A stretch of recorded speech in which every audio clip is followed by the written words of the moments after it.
उत्तरस्यां दिशि देवतात्मा हिमालयो नाम नगाधिराज।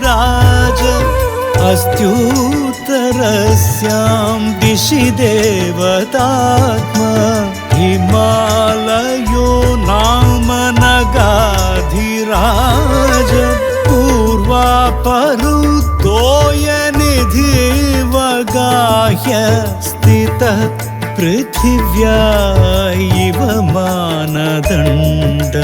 पूर्वापरुतोयनिधिवगाह्य स्थितः पृथिव्या इव मानदण्ड।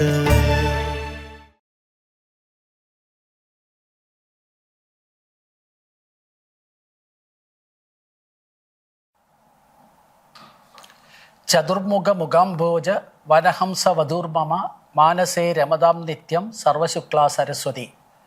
നാം ഇന്ന് ഇവിടെ സംസാരിക്കുന്നത് കുമാരസംഭവത്തെക്കുറിച്ചാണ്. കുമാരസംഭവം ഏതോ കാലത്ത് എഴുതപ്പെട്ട ഒരു കൃതിയാണ്. എന്താണ് അതിൻ്റെ ഇന്നത്തെ പ്രസക്തി? തീർച്ചയായിട്ടും ഇന്ന് ജീവിക്കുന്ന നമ്മളുടെ മുമ്പിൽ ഉള്ള പ്രധാനപ്പെട്ട ഒരു ചോദ്യമാണത്. ഈ കുമാരസംഭവം നമ്മൾ മനസ്സിലാക്കുകയും ഇതിൽ ആശയങ്ങൾ ഉൾക്കൊള്ളുകയും നമുക്ക് മനസ്സിൽ ഒരു പരിവർത്തനം ഉണ്ടാവുകയും ചെയ്യുക എന്നുള്ളതാണ് ഇത്തരം കൃതികളുടെ ലക്ഷ്യം. കാളിദാസൻ ഏകദേശം 6-ാം നൂറ്റാണ്ടിൽ ജീവിച്ചിരുന്ന ഒരു കവിയാണ്. ശിവനും പാർവതിക്കും ഉണ്ടായിരിക്കുന്ന പുത്രന് മാത്രമേ ലോകത്തിന് മുഴുവൻ നാശകാരിയായി ആളുകളെയൊക്കെ ഉപദ്രവിക്കുന്ന താരകാസുരനെ നിഗ്രഹിക്കാൻ കഴിയൂ. പക്ഷെ ഇവിടെ ശിവൻ കഠോരമായിരിക്കുന്ന തപസ്സിലുമാണ്. ഈ തപസ്സിൽ നിന്ന് ശിവനെ പിന്തിരിപ്പിച്ച് പാർവതിയിൽ അനുരക്തനാക്കി അവരിലുണ്ടാവുന്ന പുത്രന് മാത്രമേ ഈ താരകാസുരനെ നിഗ്രഹിക്കാൻ കഴിയൂ. അതാണ് ഇവിടെ ഈ കൃതിയിലെ മുഖ്യമായ പ്രതിപാദ്യം. തീർച്ചയായിട്ടും വളരെയധികം പ്രാഗൽഭ്യമുള്ള ശത്രുക്കളാണ് നമുക്കുണ്ടാവുന്നത്. ഇപ്പോൾ ഇവിടെ വരുന്ന സമയത്ത് താരകാസുരൻ ബ്രഹ്മാവിൻ്റെ അടുത്തുനിന്ന് വരം വാങ്ങുകയും മറ്റാരാലും കൊല്ലപ്പെടാൻ സാധ്യതയില്ല എന്നുള്ള രീതിയിലുള്ള വരം വാങ്ങിയ ആളാണ്. അദ്ദേഹത്തെ ഇവിടെ നിന്ന് തുരത്താനും അദ്ദേഹത്തെ വധിക്കാനും ജനങ്ങളെ രക്ഷിക്കാനും ഉള്ള ഒരു ഉദാത്തമായിരിക്കുന്ന കൃത്യമാണ് യഥാർത്ഥത്തിൽ കാളിദാസൻ ഈ കൃതിയിലൂടെ നടത്താൻ ഉദ്ദേശിക്കുന്നത്. കാളിദാസനെ കുറിച്ച് പറയുന്ന സമയത്ത് മഹാകവിയാണ് കാളിദാസൻ.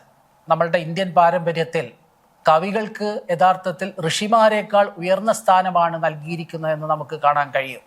നിരുക്തത്തിലൊക്കെ തന്നെ ഋഷിമാരെ തന്നെ ഡിഫൈൻ ചെയ്യുന്നത് ഋഷിഹി കില ദർശനാദ് എന്നാണ്. ഋഷി എന്ന് പറഞ്ഞാൽ ദർശനശക്തിയുള്ളവരാണ് ഋഷിമാർ. ദർശനശക്തി എന്ന് പറയുന്നത് കേവലം കാണുക എന്നുള്ളതിലുപരി നമുക്ക് പാസ്റ്റിനെ കുറിച്ച് അറിയാൻ പറ്റും, പ്രസന്റിനെ കുറിച്ച് അറിയാൻ പറ്റും, ഫ്യൂച്ചറിനെ കുറിച്ച് അറിയാൻ പറ്റും. ഈ 3 കാലങ്ങളെയും അതുകൊണ്ടാണ് നമ്മൾ അവരെ ത്രികാലജ്ഞാനികൾ എന്ന് പറയുന്നത്. അപ്പം ത്രികാലജ്ഞാനികളെക്കാൾ ഉയർന്ന തലമാണ് നമ്മളുടെ പാരമ്പര്യം കവികൾക്ക് നൽകിയിട്ടുള്ളത്. അതുകൊണ്ടാണ് അവർ ഡിഫൈൻ ചെയ്യുന്നത് ന അനൃഷിഹി കവിഹി. ഒരു കവിയാവണമെങ്കിൽ അയാൾക്ക് ഉണ്ടാവേണ്ട മിനിമം ക്വാളിഫിക്കേഷൻ എന്ന് പറയുന്നത് അയാൾ ഋഷിയായിരിക്കണം എന്നുള്ളതാണ്. അതിൽ നിന്ന് തന്നെ നമുക്ക് വ്യക്തമായിട്ടുള്ള കാര്യമാണിത്. പൊതുവെ നമ്മൾ കവികളെക്കുറിച്ചൊക്കെ പറയുന്ന സമയത്ത് പ്രതിഭ ഉള്ളവരാണ് കവികൾ. ഈ പ്രതിഭ എന്ന് പറയുന്നത് നമുക്ക് ജന്മജന്മാന്തരമായിട്ട് സിദ്ധിക്കുന്ന ഒരു പ്രത്യേക തരത്തിലുണ്ടായിരിക്കുന്ന ഒരു സവിശേഷമായിരിക്കുന്ന സിദ്ധിയാണ്. എനിക്ക് തോന്നുന്നത് ഈ പ്രതിഭയെക്കുറിച്ചൊക്കെ തന്നെ വളരെയധികം പ്രതിപാദിച്ച ഒരു ആലങ്കാരികനാണ് നമ്മുടെ ആനന്ദവർദ്ധന് വ്യാഖ്യാനം എഴുതിയിട്ടുണ്ടായിരിക്കുന്ന അഭിനവഗുപ്തൻ.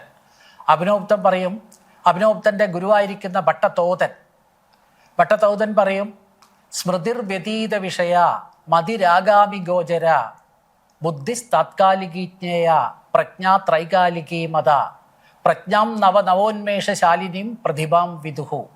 അതായത് സ്മൃതി എന്ന് പറയുന്നത് കഴിഞ്ഞ കാലത്തെ കുറിച്ചുള്ള അറിവാണ് സ്മൃതി. അതാണ് സ്മൃതിർ വ്യതീത വിഷയ. മതിരാഗാമി ഗോചര, വരാൻ പോകുന്ന കാര്യത്തെക്കുറിച്ചുള്ള ഇതിനെയാണ് നമ്മൾ മതി എന്ന് പറയുന്നത്. അതുപോലെ തന്നെ ബുദ്ധി എന്ന് പറയുന്നത് താത്കാലികീജ്ഞായ, ഈ കാലത്തുള്ള അറിവിനെയാണ് നമ്മൾ ബുദ്ധി എന്ന് പറയുന്നത്. പിന്നെ വരാൻ പോകുന്ന ഇതിനെക്കുറിച്ചാണ് പ്രജ്ഞാ ത്രൈകാലികീ മത, ഈ 3 കാലത്തെക്കുറിച്ചുള്ള അറിവിനെയാണ് നമ്മൾ പ്രജ്ഞ എന്ന് പറയുന്നത്. പ്രജ്ഞാം നവോന്മേഷശാലിനിയും ഓരോ സമയത്തും പുതുമ കൈവരിക്കുക. ഇപ്പം നമ്മൾ സാധാരണ കുമാര സംഭവം വായിക്കുന്ന സമയത്തും രാമായണം വായിക്കുന്ന സമയത്തും അല്ലെങ്കിൽ മഹാഭാരതം വായിക്കുന്ന സമയത്തും ഒരേ അർത്ഥമല്ല. ഓരോരോ സമയത്ത് വായിക്കും തോറും അതിനിങ്ങനെ ഒരു പുതുമ ഉണ്ടായിക്കൊണ്ടിരിക്കും. അതുകൊണ്ടാണ് ഇന്നിപ്പോൾ നമ്മൾ സാധാരണ ഇത്തരം കൃതികൾ വായിക്കുന്നത്. ഒരുപക്ഷെ സംസ്കൃത ഭാഷയെക്കുറിച്ചിട്ടും സാഹിത്യത്തെക്കുറിച്ചൊക്കെ പറയുന്ന സമയത്ത് ഇന്നും സംസ്കൃതം ഇത്തരം രീതിയിൽ നിലനിൽക്കാൻ അല്ലെങ്കിൽ സാഹിത്യ ചർച്ചകൾ നിലനിൽക്കാൻ കാരണം യഥാർത്ഥത്തിൽ ഇവയൊക്കെ തന്നെ ഒരുപക്ഷെ നമ്മളുടെ ഇതിഹാസങ്ങളായിരിക്കുന്ന രാമായണമോ മഹാഭാരതമോ അല്ലെങ്കിൽ കാളിദാസന്റെ കൃതികളോ ഇല്ലായിരുന്നെങ്കിൽ ഉണ്ടായിരിക്കുന്ന ഒരു കാര്യം നമുക്ക് സങ്കല്പിക്കാൻ ഓർക്കുമോ എന്ന് എനിക്ക് തോന്നുന്നില്ല. പലപ്പോഴും ഇവരെ കിഴിച്ചാൽ ഇവരുടെ സംഭാവനകൾ ഇവരെ നമ്മൾ പ്രധാനമായിട്ട് ത്രിമൂർത്തികൾ എന്നാ പറയുക. ഭാസൻ, അതുപോലത്തെ ഭാസനല്ല, വ്യാസൻ, വാൽമീകി, കാളിദാസൻ, ഈ ത്രിമൂർത്തികളെ മാറ്റി നിർത്തിക്കഴിഞ്ഞാൽ പിന്നെ സംസ്കൃതം വളരെ ശുഷ്കമായി പോകും. കാളിദാസനെ കുറിച്ച് പറയുന്ന സമയത്ത് പലതരത്തിലുള്ള കഥകൾ നമുക്കറിയാം. വിഡ്ഢിയായിരുന്നോ കാളിദാസൻ, ബുദ്ധിയില്ലാത്ത ആളായിരുന്നോ, ഇരിക്കുന്ന കൊമ്പ് മുറിക്കുന്ന ആളായിരുന്നു കാളിദാസൻ എന്ന് പലതരത്തിലുണ്ടായിരിക്കുന്ന കഥകളും നമുക്ക് പ്രചരിക്കുന്നുണ്ട്. പക്ഷെ നമുക്കറിയാം അതൊക്കെ വെറും കെട്ടുകഥകളാണ്. അദ്ദേഹത്തിൻ്റെ നിസർഗസുന്ദരമായിരിക്കുന്ന പ്രതിഭയിൽ നിന്ന് വാർന്നു വീഴുന്ന മൊഴിമുത്തുകൾ ഉപയോഗിച്ചുകൊണ്ട് രൂപപ്പെടുത്തിയിരിക്കുന്ന കൃതികളൊക്കെ തന്നെ വളരെ ലോകത്തെക്കുറിച്ച് അറിയുന്ന, പലപ്പോഴും നമ്മൾ കവികളെക്കുറിച്ച് പറയുന്ന സമയത്ത് പറയും കവികളുടെ ഒരു പ്രത്യേകത എന്ന് പറയുന്നത് അവർക്ക് ലോക നിരീക്ഷണ പാടവം വളരെയധികം ഉണ്ടായിരിക്കണം. കാവ്യത്തിന്റെ ഹേതുക്കളെ പറയുന്ന സമയത്ത് മമ്മടാചാര്യർ പറയും ശക്തിർ നിപുണത ലോകശാസ്ത്ര കാവ്യാദ്യവേക്ഷണാത് കാവ്യജ്ഞ ശിക്ഷയാഭ്യാസ ഇതി ഹേതുസ്തദ്ഭവേ എന്നാണ് അദ്ദേഹം പറയുന്നത്. ശക്തി എന്ന് പറയുന്നത് നമുക്ക് ജന്മജന്മാന്തരമായിട്ട് സിദ്ധിക്കുന്ന പ്രതിഭ, അതുപോലെ തന്നെ എന്താണ് നിപുണത യഥാർത്ഥത്തിൽ പഠനത്തിനുണ്ടാവുന്നതാണ്. ലോകശാസ്ത്ര കാവ്യാദ്യവേക്ഷണാത്, ഒരു കവിയാവുന്ന സമയത്ത് കവി എവിടുന്നും തന്നെ വാക്കുകൾ കൊണ്ടുവന്നിട്ടല്ല കാവ്യം രചിക്കുന്നത്. ഈ ലോകത്തുണ്ടായിരിക്കുന്ന വാക്കുകൾ തന്നെയാണ് അദ്ദേഹം ഉപയോഗിക്കുന്നത്. നീലകണ്ഠ ദീക്ഷിതർ അദ്ദേഹത്തിന്റെ ശിവലീലാ സുധാർണവത്തിൽ പറയും യാനേവ ശബ്ദാൻ വയമാലപാമോ യാനേവ ചാർത്താൻ വയമുല്ലിഘാമോ തൈരേവ വിന്യാസ വിശേഷഭവ്യൈഹി സമോഹയന്തേ കവയോ ജഗന്തേ. നമ്മൾ ഉപയോഗിക്കുന്ന ശബ്ദങ്ങൾ തന്നെ, നമ്മൾ ഉപയോഗിക്കുന്ന അർത്ഥങ്ങൾ തന്നെ കവികൾ ഒരു പ്രത്യേക തരത്തിൽ ചേരുംപടി ചേർത്ത് ഉപയോഗിക്കുന്ന സമയത്താണ് അത് ഹൃദയാവർജകമാവുന്നത്, അത് മനസ്സിൽ പ്രകമ്പനങ്ങൾ സൃഷ്ടിക്കാൻ ഉതകുന്നത് എന്നുള്ള രീതിയിലുണ്ടായിരിക്കുന്ന വർണ്ണനകളിൽ നമുക്ക് മനസ്സിലാവും. ഈ ശബ്ദവും അർത്ഥവും ഒക്കെ തന്നെ അതിൻ്റെ ആന്തരാർത്ഥങ്ങളും അതിൻ്റെ വ്യംഗ്യാർത്ഥങ്ങളും ഒക്കെ അറിയുന്ന ഒരാളായിരിക്കണം കവി. അല്ലാത്ത ഒരാൾക്ക് കവിയാവാൻ പറ്റില്ല എന്നുള്ളതാണ്. അപ്പോൾ കാളിദാസന്റെ പ്രതിഭയെക്കുറിച്ച് നമുക്കറിയാം. ഒരു വിധത്തിലെ ശാസ്ത്ര പാണ്ഡിത്യം, അതാണ് നമ്മളുടെ മമ്മയുടെ ഭട്ടൻ തന്നെ പറയും ലോകശാസ്ത്ര കാവ്യാദ്യവേക്ഷണാത്, ലോകത്തെക്കുറിച്ച് ഉണ്ടായിരിക്കുന്ന കൃത്യമായിട്ടുള്ള ധാരണ ഉണ്ടായിരിക്കണം. ഞാൻ അടുത്ത ലോകത്തെക്കുറിച്ച് എങ്ങനെയാണ് അറിയുന്നുള്ള കാര്യങ്ങൾ അദ്ദേഹത്തിൻ്റെ ചില ശ്ലോകങ്ങൾ പറഞ്ഞിട്ട് നമുക്ക് വിസ്തരിക്കാം. പിന്നെ ശാസ്ത്രം വളരെ, ഇപ്പം കാമശാസ്ത്രം പോലുണ്ടായിരിക്കുന്ന കൃതികൾ നന്നായി അറിയാത്ത ഒരാൾക്ക് ഇദ്ദേഹത്തിൻ്റെ 8ാം സർഗത്തിൽ വരുന്ന കാമലീലകളെയൊന്നും വർണ്ണിക്കാൻ പറ്റില്ല. പിന്നെ അതുപോലെ എന്താണ് ലോകശാസ്ത്ര കാവ്യാദ്യവേക്ഷണ, അത് മറ്റുള്ളവരുടെ കാവ്യങ്ങൾ പഠിക്കണം, എങ്കിൽ മാത്രമേ നമുക്ക് നന്നായിട്ട് കവിത എഴുതാൻ പറ്റൂ. ഇത്തരത്തിലുണ്ടായിരിക്കുന്ന നിരീക്ഷണങ്ങളൊക്കെ തന്നെ വളരെ പൂർവികരായിരിക്കുന്ന ആചാര്യന്മാർ പറഞ്ഞിട്ടുണ്ട്. അതൊക്കെ സൂചിപ്പിക്കാൻ വേണ്ടി ഞാനിവിടെ ഇത് ഉപയോഗിക്കുകയാണ്.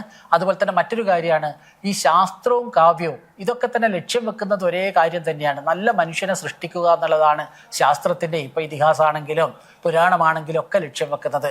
പക്ഷെ അതിൽ നിന്നൊക്കെ വ്യത്യസ്തമായിട്ട് ഒരു കാവ്യരൂപത്തിൽ വരുന്ന സമയത്ത് അത് ആഹ്ലാദ്യമായിട്ട്, നമ്മൾ സാധാരണ തമാശയായിട്ട് പറയാറുണ്ട് നമ്മൾ ഹോമിയോ ഗുളിക കുടിക്കാൻ ചെറിയ കുട്ടികൾക്ക് ഇഷ്ടമാണ്, കാരണം അവരത് മധുരം ചേർത്താണ് കൊടുക്കുന്നത്. അതുപോലെ കാവ്യാമൃതം ചേർത്ത് ഉദാത്തമായിരിക്കുന്ന ആശയങ്ങൾ നൽകിക്കഴിഞ്ഞാൽ അത് കൂടുതൽ ആൾക്കാരിൽ സ്വീകാര്യമാവുന്നുള്ളതാണ് പറയുന്നത്. നമ്മളുടെ കുന്തകൻ, വക്രോക്തികാരനായിരിക്കുന്ന കുന്തകൻ പറയും കടുകൗഷധവത് ശാസ്ത്രം അവിദ്യാവ്യാധി നാശനം ആഹ്ലാദ്യമൃതവത് കാവ്യം അവിവേക ഗതാപഹം. ഇതിന് മലയാളം ഏകദേശം എങ്ങനെയാണ്? കടുകൗഷധം, നമുക്ക് ചവർപ്പുള്ള ഔഷധം, കഷായം മുതലായവ കഴിച്ചാൽ തീർച്ചയായിട്ടും നമ്മളുടെ അസുഖങ്ങൾ മാറും. അതുപോലെ എന്താണ് സാധാരണ എന്താണ് ആഹ്ലാദ്യ അമൃതവത് കാവ്യം. പക്ഷേ എന്താണ് അമൃത് പോലുണ്ടായിരിക്കുന്ന കാവ്യം നമ്മളുടെ അവിവേകമായിരിക്കുന്ന രോഗത്തെ നശിപ്പിക്കും. ഒരുപക്ഷെ ശാസ്ത്രവും അതുപോലെ എന്താണ് നമ്മുടെ കാവ്യമൊക്കെ തന്നെ ഊന്നൽ നൽകുന്നത് ആളുകളിൽ ഉണ്ടായിരിക്കുന്ന അജ്ഞാനത്തെ ഇല്ലാതാക്കുക എന്നുള്ളതാണ്. ഒരുപക്ഷെ കാവ്യമാർഗത്തിൽ അതേ കാര്യങ്ങൾ തന്നെയായിരിക്കും കാവ്യമാർഗത്തിലും പറയുന്നത്. നമുക്ക് മുമ്പിൽ ധാരാളം ഉദാഹരണങ്ങളുണ്ട്. നമ്മൾ മടിയന്മാരായിരിക്കുന്ന രാജാക്കന്മാരെ പഠിപ്പിക്കാൻ വേണ്ടിയിട്ടാണ് പഞ്ചതന്ത്രം മുതലായിരിക്കുന്ന കഥകൾ നമ്മളുടെ പാരമ്പര്യത്തിലുള്ളത്. വിഷ്ണു ശർമ്മ എഴുതിയിരിക്കുന്ന അതിലൊക്കെ തന്നെ ഉദാത്തമായിരിക്കുന്ന ആശയങ്ങൾ സാധാരണ കുട്ടികൾക്ക് നമ്മൾ ശർക്കര ചേർത്ത് ഓരോ കാര്യങ്ങൾ കൊടുക്കുന്നത് പോലെയാണ് നമ്മളുടെ കാവ്യങ്ങൾ ആളുകൾക്ക് ജ്ഞാനത്തെ നൽകുന്നത്. ഇനി നമുക്ക് ഈ ടെക്സ്റ്റിലേക്ക് വരുന്ന സമയത്ത് സാധാരണ കാവ്യങ്ങളെക്കുറിച്ച് പറയുന്ന സമയത്ത് ഇതൊരു കാവ്യങ്ങളെ പൊതുവെ നമ്മൾ ദൃശ്യകാവ്യം ശ്രവ്യകാവ്യം എന്നിങ്ങനെ രണ്ട് തരത്തിൽ തിരിക്കാറുണ്ട്. ഇതിൽ ശ്രവ്യകാവ്യത്തിൽ പെട്ടിരിക്കുന്ന കാവ്യങ്ങളാണ് കാളിദാസന്റെ ഈ രണ്ട് കാവ്യങ്ങൾ. അതിൽ തന്നെ നമുക്കറിയാം ആകെ സംസ്കൃതത്തിൽ 5 കാവ്യങ്ങളെയാണ് പഞ്ചമഹാകാവ്യങ്ങൾ എന്ന പേരിൽ നമ്മൾ സെലക്ട് ചെയ്തിരിക്കുന്നത്. അതിൽ 2 കാളിദാസൻ്റെതാണ്. ഇതാണ് കാളിദാസന്റെ ഏറ്റവും വലിയ പ്രത്യേകത. എത്രയോ കാവ്യങ്ങൾ നമുക്കിവിടെ ഉണ്ടെന്നിരിക്കെ നമ്മൾ ആലങ്കാരികന്മാരും അതുപോലെ പണ്ഡിതന്മാരും ഒക്കെ തന്നെ 5 കാവ്യങ്ങളെ അതിൽ 2 കാളിദാസൻ്റെതായിട്ട് സെലക്ട് ചെയ്യുന്നുള്ളതാണ്. അതിൽ ഒന്നാമത്തെ കാവ്യമാണ് രഘുവംശം, രണ്ടാമത്തത് നമ്മളുടെ കുമാരസംഭവം. ഈ രഘുവംശത്തിന്റെ പ്രത്യേകത എന്ന് പറയുന്നത് രഘുവംശം സൂചിപ്പിക്കുന്നത് ഏതൊരു രാജവംശത്തിനും എത്ര ഉദാത്തമായിരിക്കുന്ന രാജവംശത്തിനും ഒരു ഉയർച്ചയുണ്ടെന്നും അതുപോലെ തന്നെ ഒരു താഴ്ചയുണ്ടെന്നും സൂചിപ്പിക്കുന്നതാണ് രഘുവംശം. നാരായണ പിഷാരടി മാഷ്, നമുക്കൊക്കെ പ്രശസ്തനായിരിക്കുന്ന KP നാരായണ പിഷാരടി മാഷ പോലുള്ള ആളുകൾ പറയും വംശം എന്ന് പറഞ്ഞാൽ അതിൻ്റെ മീനിങ് മുള എന്നാണ്. ഈ മുളയുടെ ഒരു പ്രത്യേകത എന്ന് പറയുന്നത് അതൊന്നിച്ച് തഴച്ചു വളരും, അതുപോലെ തന്നെ നശിച്ചു പോകും. രഘുവംശവും അങ്ങനെ തന്നെയാണ്. യഥാർത്ഥത്തിൽ ഉദാത്തമായിരിക്കുന്ന ദിലീപനിൽ നിന്ന് തുടങ്ങിയിരിക്കുന്ന ഒരു വംശമാണ് രഘുവംശം. പക്ഷേ അഗ്നിവർണ്ണനിൽ എത്തുന്ന സമയത്ത് ആ രാജവംശം നശിച്ചു പോകുന്നു. ഈ ഒരു സൂചന കൂടെ വളരെ സിംബോളിക്കായിട്ട് രഘുവംശം എന്നുള്ള ഒരു കൃതി സൂചിപ്പിക്കുന്നതാണ് അദ്ദേഹത്തിൻ്റെ നിരീക്ഷണം. ഇനി നമ്മളുടെ പ്രസ്തുതമായിരിക്കുന്ന കുമാരസംഭവത്തിൽ വരുന്ന സമയത്ത് കുമാരസ്യ സംഭവം കുമാരസംഭവം, കുമാരൻ്റെ അല്ലെങ്കിൽ എന്താണ് നമ്മളുടെ സുബ്രഹ്മണ്യൻ്റെ ജനനമാണ് കുമാരസംഭവത്തിലെ പ്രതിപാദ്യം. ഇതിൽ പ്രധാനമായിട്ട് 17 സർഗങ്ങളാണുള്ളത്. പക്ഷേ ഈ 17 സർഗങ്ങൾ ഉണ്ടെങ്കിലും നമ്മളുടെ ഒരു ഒട്ടുമിക്ക കൃതികൾക്കും സംസ്കൃത കൃതികൾക്കും വ്യാഖ്യാനം എഴുതിയിരിക്കുന്ന മല്ലീനാഥനെ പോലുള്ള ആളുകൾ, മല്ലീനാഥൻ്റെ സഞ്ജീവിനി എന്നുള്ള വ്യാഖ്യാനം അത് ആദ്യത്തെ 8 സർഗത്തിനേ ഉള്ളൂ. അതുപോലെ തന്നെ അരുണഗിരിനാഥനെ പോലുണ്ടായിരിക്കുന്ന പ്രഗത്ഭരായിരിക്കുന്ന നമ്മളുടെ പൂർവികന്മാരായിരിക്കുന്ന ആളുകളൊക്കെ തന്നെ കേവലം 8 എണ്ണത്തിന് മാത്രമേ വ്യാഖ്യാനം രചിച്ചിട്ടുള്ളൂ. അതുകൊണ്ട് തന്നെ 8 സർഗം കാളിദാസനാണ് എഴുതിയതെന്നും മറ്റ് 9 എണ്ണം മറ്റാരോ എഴുതി ചേർത്തതാണെന്നാണ് പണ്ഡിതന്മാരുടെ പൊതുവായ ഉള്ള അഭിപ്രായം. കാരണം ഈ 8 സർഗത്തിലുള്ള അത്തരത്തിലുണ്ടായിരിക്കുന്ന സവിശേഷതകൾ, ഭാഷയുടെ പ്രയോഗങ്ങൾ, വ്യംഗ്യാർത്ഥം, അത്തരം കാര്യങ്ങളൊന്നും തന്നെ 8ന് ശേഷം നമുക്ക് കാണാൻ കഴിയുന്നില്ല എന്നുള്ളതാണ് സത്യം. ഇതിൽ സർഗങ്ങൾ എന്ന പേരിൽ ദണ്ഡി 7-ാം നൂറ്റാണ്ടിൽ വരുന്ന സമയത്ത് ദണ്ഡി പറയും, മഹാകാവ്യത്തിന്റെ ലക്ഷണമായിട്ട് പറയും ഇതിലെ അധ്യായങ്ങൾ സർഗം എന്ന പേരിൽ അറിയപ്പെടണം. ഇവിടെ അങ്ങനെ തന്നെയാണ്. ദണ്ഡി പറയുന്ന എല്ലാ ലക്ഷണങ്ങളും യോജിക്കുന്ന ഒരു കാവ്യമാണ് നമ്മളുടെ കുമാരസംഭവം. ഇതും മറ്റൊരു സൂചന നമ്മൾക്ക് നൽകുന്നുണ്ട്. ദണ്ഡി അതുപോലെ തന്നെ അദ്ദേഹത്തിന്റെ പൂർവികനായിരിക്കുന്ന ഭാമഹൻ, അദ്ദേഹത്തിന്റെ കാവ്യാലങ്കാരം, ഈ 2 കൃതികളും കാളിദാസന്റെ കൃതികളെ നോക്കിയാണ് മഹാകാവ്യ ലക്ഷണം രൂപപ്പെടുത്തിയിരിക്കുന്നത് നമുക്ക് മനസ്സിലാക്കാം. കാരണം മഹാകാവ്യ ലക്ഷണം ചമക്കുമ്പോൾ ഭാമഹൻ പറയും, മഹാകാവ്യ ലക്ഷണം പറഞ്ഞതിന് ശേഷം അദ്ദേഹം പറയുന്നത് ജീവനില്ലാത്ത മേഘം മുതലായിരിക്കുന്ന സംസാരിക്കാൻ പറ്റാത്ത പക്ഷികൾ മുതലായവയെ ദൂതന്മാരായി നമുക്ക് ഒരിക്കലും നിയമിക്കാൻ പാടില്ല എന്നുള്ള തരത്തിലുണ്ടായിരിക്കുന്ന ഒരു ഭാഗം അവിടെ വരുന്നുണ്ട്. അപ്പോൾ അദ്ദേഹം പെട്ടെന്ന് കാളിദാസൻ ഓർത്തിട്ടാണെന്ന് തോന്നുന്നു പറയുന്നു, ഉന്മത്തനായിരിക്കുന്ന ഒരു നായകൻ അപ്രകാരം ചെയ്താലും കുഴപ്പമില്ല എന്ന്. ഇത് യഥാർത്ഥത്തിൽ അദ്ദേഹം കാളിദാസന്റെ പേരെടുത്ത് പറഞ്ഞില്ലെങ്കിലും നമുക്ക് ഊഹിക്കാൻ കഴിയാവുന്നത് കാളിദാസനെ തന്നെയാണ്, അദ്ദേഹത്തിന്റെ മേഘദൂത തന്നെയാണെന്ന് നമുക്ക് കാണാൻ കഴിയും. ഇതും കാളിദാസന്റെ ഒരു കാലത്തെ സൂചിപ്പിക്കുന്നതിൽ വളരെ നിർണായകമാണ്. എന്തായാലും കാളിദാസൻ വരുന്നത് ഒരു 4-5 നൂറ്റാണ്ടുകളിലായിരിക്കണം. കാരണം അദ്ദേഹം വിക്രമാദിത്യ സദസ്സിലെ നവരത്നങ്ങളിൽ ഒരാളായിരുന്നാണെന്നാണ് പറയപ്പെടുന്നത്. മറ്റുള്ളവരെ കുറിച്ച് ഉണ്ടായിരിക്കുന്ന നമുക്കറിയാൻ പറ്റിയ ഒരു ശ്ലോകമുണ്ട്, Dhanvantari ക്ഷപണകാമര Simha ശങ്കുർ വേതാളഭട്ട ഘടകർപ്പര കാളിദാസാഹ ഖ്യാതോ വരാഹമിഹിരോ നൃപതസഭായാം രത്നാനി Y നവവിക്രമസ്യ.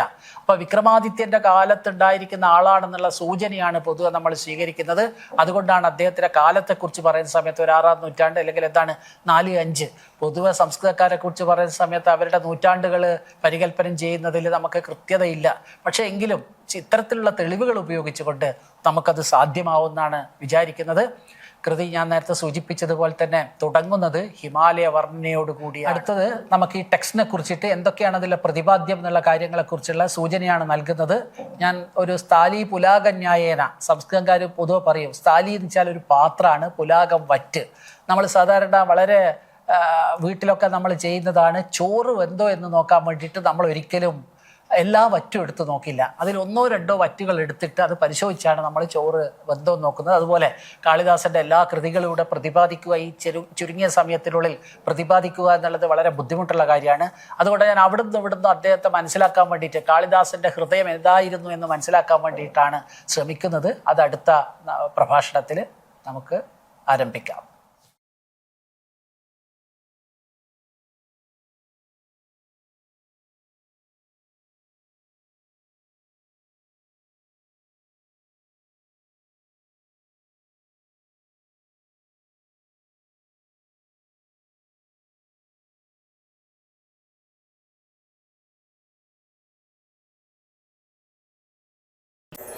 Risa, risa.